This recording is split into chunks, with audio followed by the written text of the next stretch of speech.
यूँ तो पृथ्वी के करीब से कई एस्टेरॉयड्स गुजरते रहे हैं, लेकिन एक ऐसा एस्टेरॉयड जो कि सन 2004 से सन 2006 तक चिंता का विषय बना रहा, क्योंकि इसके डिस्कवर होते ही इस पर कड़ी नज़र रखी गई थी और इस पर की गई ऑब्जर्वेशंस ने एक घटना की संभावना का संकेत दिया था कि यह एस्टेरॉयड सन 2029 में पृथ्वी से टकरा जाएगा, और जिसका नाम एक प्राचीन मिस्र के सन गॉड के दुश्मन के नाम पर रखा गया, और उस एस्टेरॉयड को आज दुनिया एपोफिस के नाम से जानती है।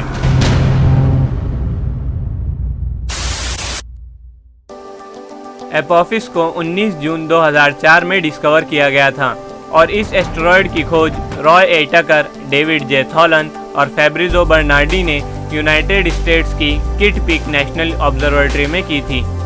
और तब इस एस्टेरॉयड का नाम 2004 MN4 रखा गया था, और जब इसके ऑर्बिट का सही कैलकुलेशन पूरा हुआ तब 19 जुलाई 2005 को इसका नाम 99942 एपोफिस रखा गया। सबसे पहले तो 2004 के शुरुआती ऑब्जर्वेशन से पता चला कि 100 में से 2.4% चांसेस है कि एस्टेरॉयड 99942 एपोफिस 13 अप्रैल 2029 को फ्राइडे के दिन पृथ्वी से टकरा जाएगा, क्योंकि इस डेट पर एपोफिस का पृथ्वी से फासला सिर्फ 31,200 किलोमीटर रह जाएगा। पृथ्वी से चांद का फासला 3,84,400 किलोमीटर है, यानी यह एस्टेरॉयड चांद के मुकाबले पृथ्वी से 10 गुना ज़्यादा करीब होगा, यहाँ तक कि कुछ वैज्ञानिकों के बनाए गए सैटेलाइट से भी करीब। लेकिन बहुत ज़्यादा ऑब्जर्वेशंस करने के बाद यह मालूम हुआ कि सन 2029 में एपोफिस का पृथ्वी और चांद पर कोई असर नहीं पड़ेगा, लेकिन 2006 तक यह संभावना बनी रही कि 2029 में पृथ्वी के साथ करीबी मुठभेड़ के दौरान एपोफिस ग्रेविटेशनल की होल से गुजरेगा। ग्रेविटेशनल की होल अंतरिक्ष का एक ऐसा छोटा इलाका है जिसका डायमीटर लगभग 800 मीटर है, जहां पर प्लैनेट की ग्रेविटी आने वाले एस्टेरॉयड के ऑर्बिट को बदल सकती है, जो कि उस एस्टेरॉयड के अगली बार पृथ्वी के करीब से गुजरने पर यानी 13 अप्रैल 2036 को पृथ्वी से टकराने का कारण बन सकता है। और अगस्त 2006 तक इस घटना की संभावना टोरिनो इम्पैक्ट हज़ार्ड स्केल पर 1 थी। टोरिनो स्केल एक इंटीजर स्केल है जो कि किसी भी एस्टेरॉयड और कॉमेट के पृथ्वी के साथ टकराव की संभावना को 0 से 10 के आंकड़ों में दर्शाती है,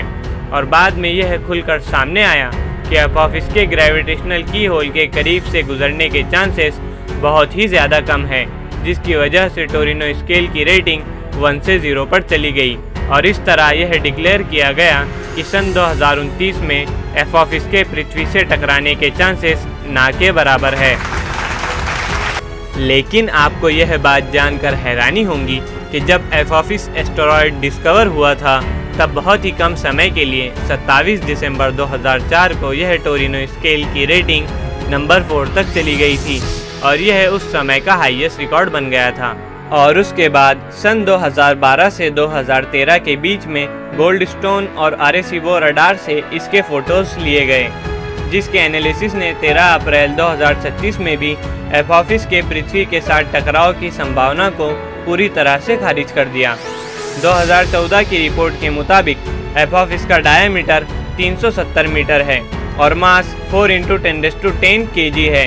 और इसी के साथ इस एस्टेरॉयड की डेंसिटी 2.6 ग्राम पर सेंटीमीटर क्यूब और टेम्परेचर 270 केल्विन है।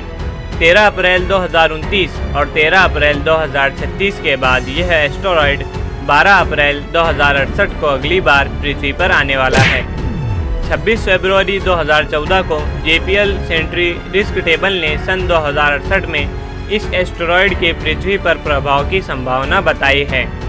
उनका कहना है कि इस डेट पर इस एस्टेरॉयड की 1,50,000 मौक़ों पर कितनी पॉसिबिलिटीज़ है कि यह इनमें से कितनी बार पृथ्वी से टकरा जाएगा, तो इसका जवाब है सिर्फ एक बार, यानी 12 अप्रैल 2068 को एपोफिस के पृथ्वी से टकराने की संभावना 1,50,000 में 1 है। यह है वो 3 डेट्स जिन पर 99942 एपोफिस पृथ्वी के करीब से गुजरने वाला है। अब बात करते हैं 13 अप्रैल 2029 की। इस डेट पर यह एस्टेरॉयड पृथ्वी के बहुत ही करीब से गुजरेगा और एपोफिस अपनी साइज के आधार पर पृथ्वी के सबसे करीब से गुजरने वाला एस्टेरॉयड बन जाएगा, और उस दिन यह बहुत ही चमकदार दिखाई देगा, जिसे आप अपनी खुली आंखों से भी देख सकते हैं। गांव और देहातों में शहरों के मुकाबले ज़्यादा अंधेरा होने की वजह से यह गांव और देहाती इलाकों में अच्छी तरह से दिखाई देगा और आप दूसरी जगहों पर भी इसे दूरबीन के ज़रिए देख सकते हैं। और यह एस्टेरॉयड सबसे बेहतर यूरोप, अफ्रीका और पश्चिमी एशिया में देखा जा सकेगा। लेकिन यह सब तो प्रिडिक्शंस है, बाकी सब तो ऊपर वाले के हाथ में है। आप इस 99942 एफऑफिस एस्टेरॉयड को लेकर कितने एक्साइटेड हैं, आप कमेंट सेक्शन में लिख सकते हैं।